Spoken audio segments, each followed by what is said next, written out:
Здравейте! Аз съм професор Георги Димитров, декан съм на факултет. Hello, I'm Professor Georgi Dimitrov. I am the Dean of the Faculty of Information Sciences at the University of Library Studies and Informational Technologies. It's my pleasure to introduce our newly opened Artificial Intelligence and Virtual Reality Laboratory and our team. The head of the group is Associate Professor Ivan Trenchev, while Professor Evgenia Kovacheva, Associate Professor Katya Rasheva, Assistant Professor Milena Bankovska, I, and many of our colleagues participate in the lab activities. The interest of the disciplines related to virtual reality and artificial intelligence among colleagues doubled after we opened the laboratory.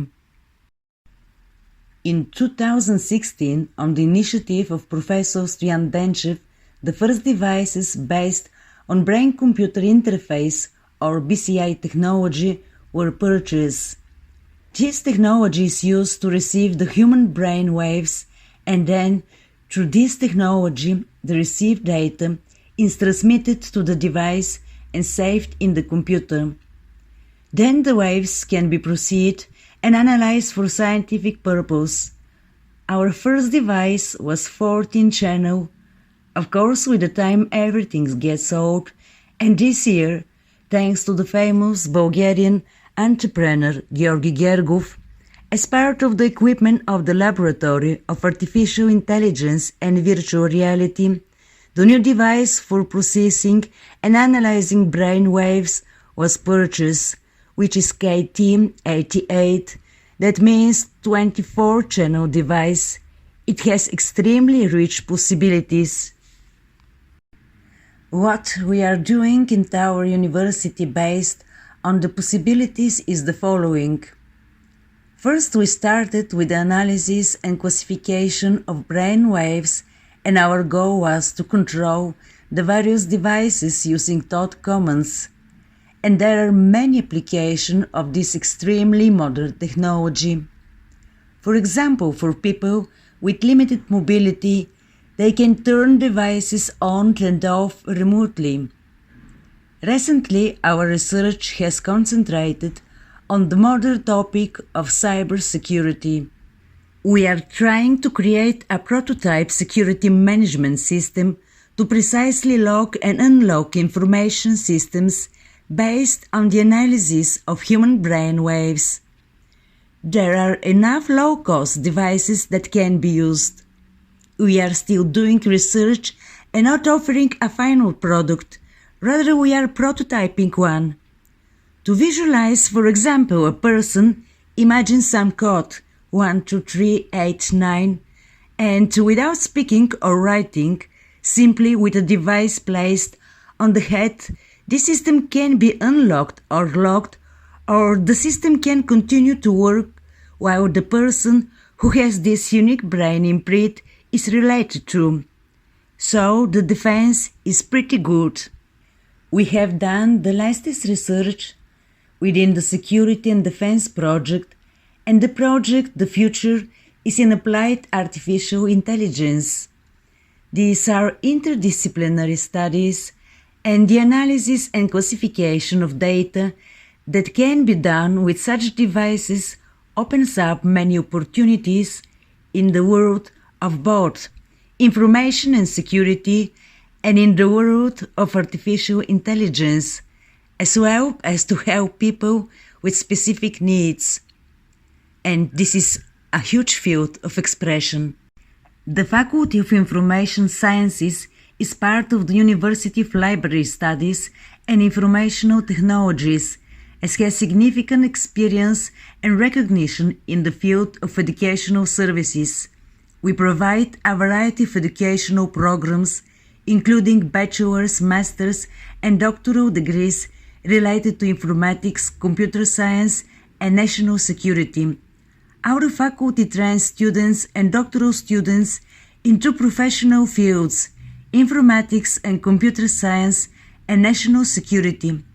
Within the last decade, our university established itself in the top 3 Bulgarian universities offering education in these fields which testifies to the quality of our programs. Our students successfully integrate into the professional world already during their studies. The Faculty of Information Technologies is a symbol of high quality, sought after both by the business environment and by scientific and public institutions. We maintain active partnership with leading IT companies such as IBM, which are our exclusive partners, Oracle Bulgaria, SAP, S3 and others, providing our students with unique opportunities for practical training and experience following the motto, learning by doing. Our faculty has extensive infrastructure, including Bulgaria's first university, Microtech Academy, Oracle Academy, and SAP Academy. Our technical and software labs successfully enrich the educational process, and the newest lab of artificial intelligence and virtual reality plays an important role in our education and scientific progress, offering innovative solutions and opportunities for project work to both students and teachers. We have leading scientific partners in various scientific fields, such as Professor Garvanov and Professor Yotsov. Казвам се Иван Тренчев. Hello, my name is Ivan Trenchev, and I'm an associate professor at the University of Library Studies and Informational Technologies. My narrow specialty is computer graphics. I am the head of the newest lab of artificial intelligence and virtual reality.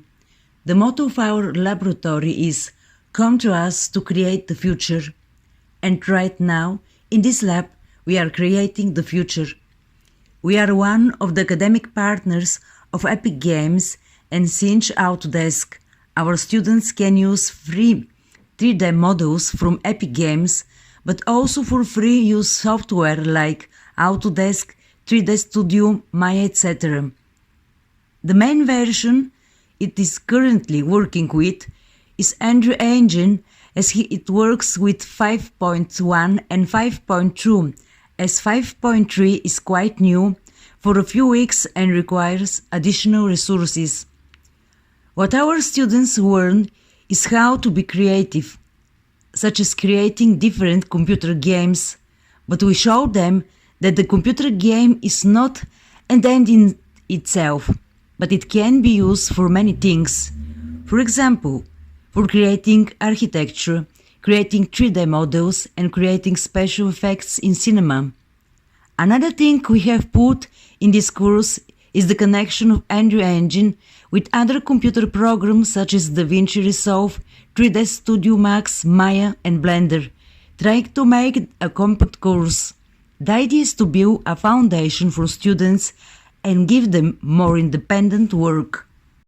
The innovative project we work on in the lab are creating games to help children on the autism spectrum and children with cerebral palsy.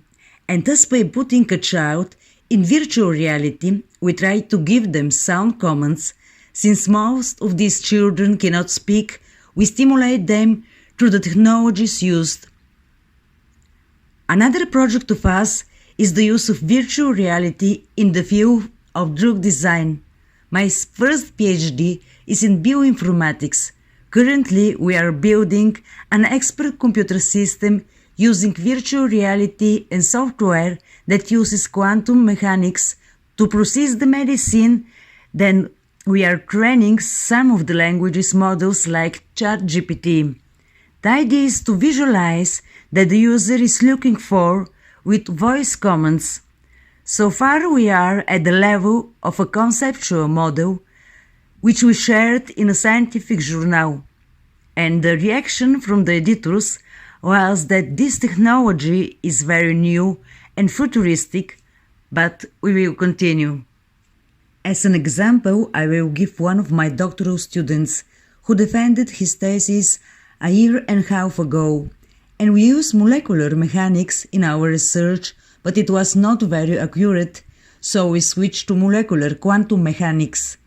In this aspect, I want to say that we are narrow specialists in areas such as mathematics, and we work with colleagues from the Institute of Molecular Biology, with colleagues from the University of Chemical Technology and Metallurgy to make credible models.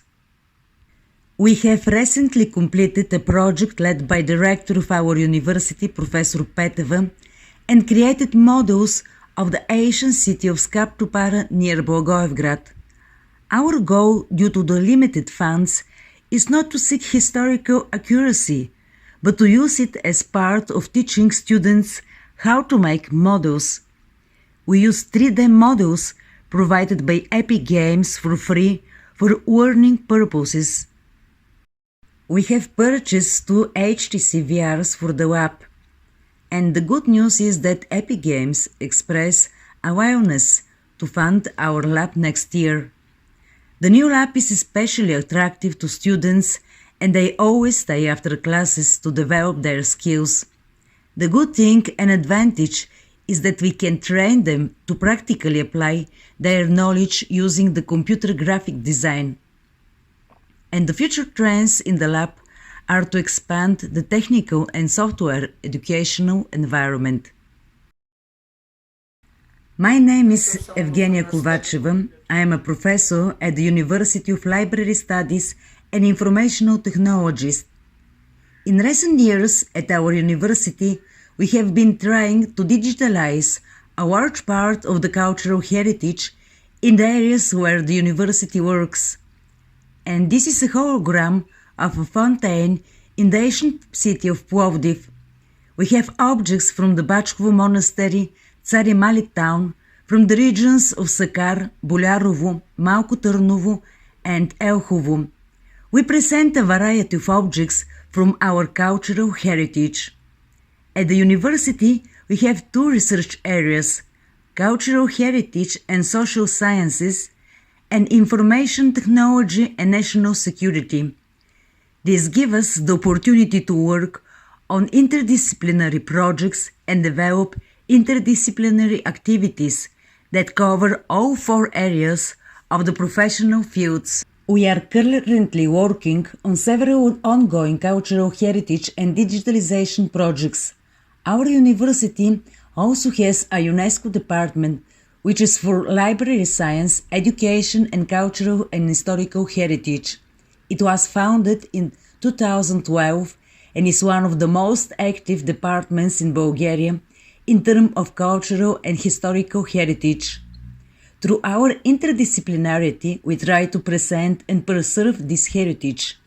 I am a specialist in the Faculty of Information Technologies with Artificial Intelligence, and I try to give students tasks related to technological development. We have a variety of holograms created from our students' imagination as well as real heritage cities. We try to develop the imagination of the students, and what artificial intelligence will not erase is our imagination and our dreams. My name is Nina De Brune, and I am an associate professor in the Department of Cultural, Historical Heritage and Tourism within the Faculty of Library Science and Cultural Heritage. Our faculty is the second faculty in the structure of the university. Our department works together with colleagues from the other departments such as Information Sciences and Information Technologies. I will demonstrate to you what we did together a few years ago, a product that we use in several of our disciplines.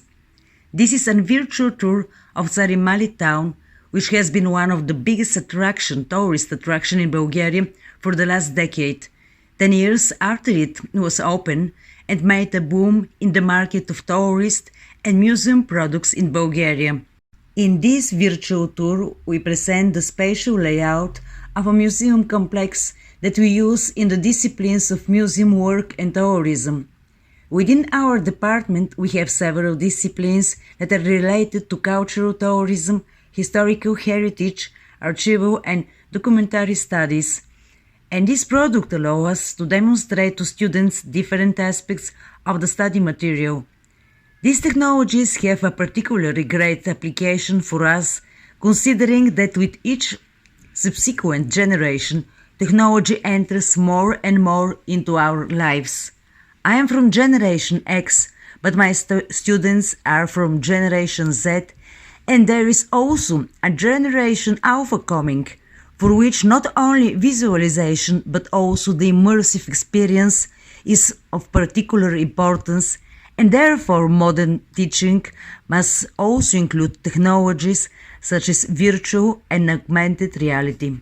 Another aspect of this virtual tour is the opportunity to view the spatial layout of a museum exhibit.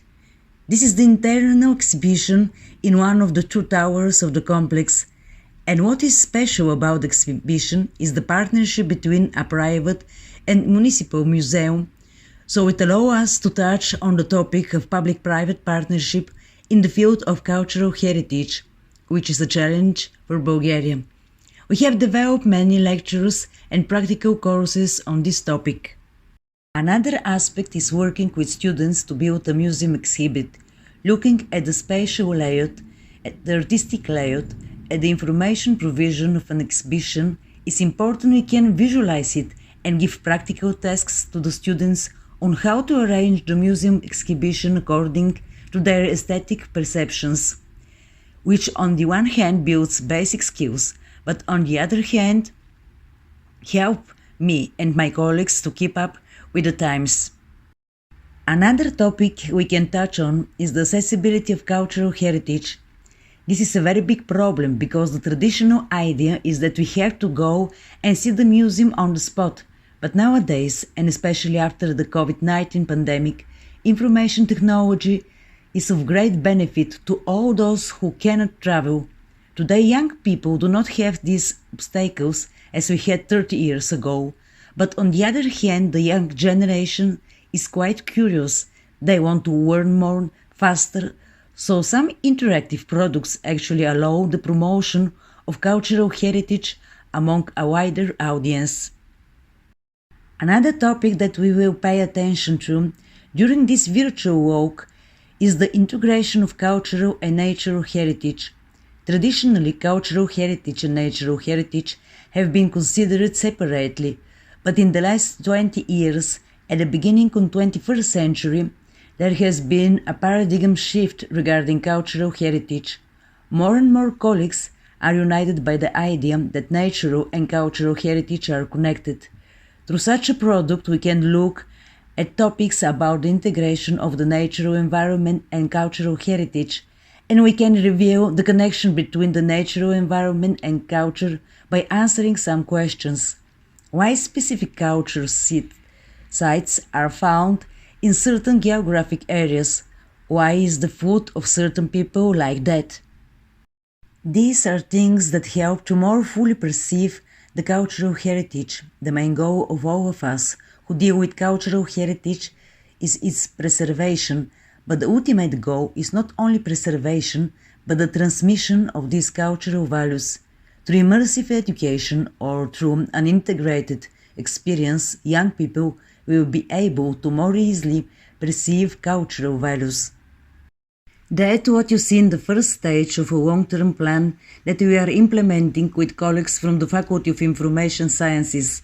We plan to upgrade this product with additional information so that it is provided in an interactive manner.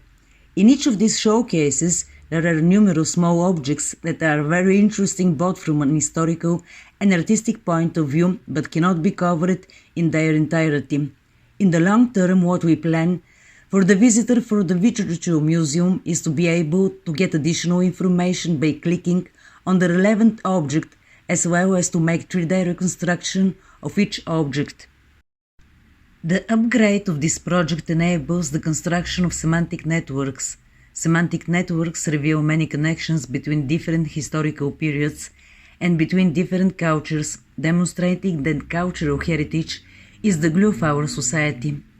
And we, as a society that strives to develop sustainably over time and improve, should concentrate precisely on the things that bring us together. Building semantic networks through such a virtual product is a very profitable strategy in the long run, and we hope to show you a more advanced product in the future. Казвам се Анна Лекова и съм професор в Института. My name is Anna Lekova, and I am a professor in the Institute of Robotics at the Bulgarian Academy of Sciences. I am the head of the Interactive Robotics section. I lead a national project at the Scientific Research Fund, which develops an innovative methodology for integrating assistant robots and other technologies in speech therapy. Our goal is to help both the speech therapist and the child. Our research is interdisciplinary, and our team includes specialists, robotic engineers, as well as speech therapists, psychologists, and the colleagues from the University of Library Studies and Informational Technologies, who develop virtual reality scenarios. 3 academic institutions participated in the project: Institute of Robotics, the University of Library Studies and Informational Technologies, Southwestern University in Blagoevgrad. This project is a continuation of our previous 2 projects, the last of which was completed last year. During its implementation, we conducted research with children at the Speech Therapy Center in Blagoevgrad. We worked with the children as the parents also participated in the sessions and gave their input. Finally, they asked us to continue with this project. Yes, this was the biggest motivation for us to do this project, as the new thing in it is the implementation of a social assistant robot now, and what you see is a speech therapy toolkit with pictures as they are shown to the robot, and he says what it is by doing a dialogue with the child. One of the favorite games among children is the game of Store Market. We work with 3D objects and also use QR codes. The child buys and pays at the cash register. Thus, through actions and experiences, he accumulates much more knowledge. Why we use virtual reality as an assistive technology?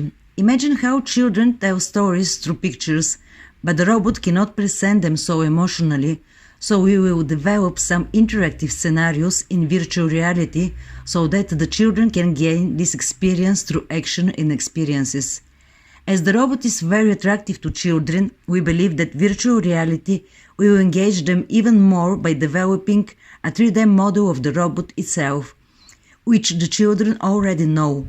Through this technology, children will experience a safe environment such as virtual reality. This project is in line with the United Nations Sustainable Development Goals, supporting Goal 3 and 4. At the second stage of the project, we will again conduct experiments with the children from the Speech Therapy Center. This project is in line with the United Nations Sustainable Development Goals, supporting Goal 3 and 4.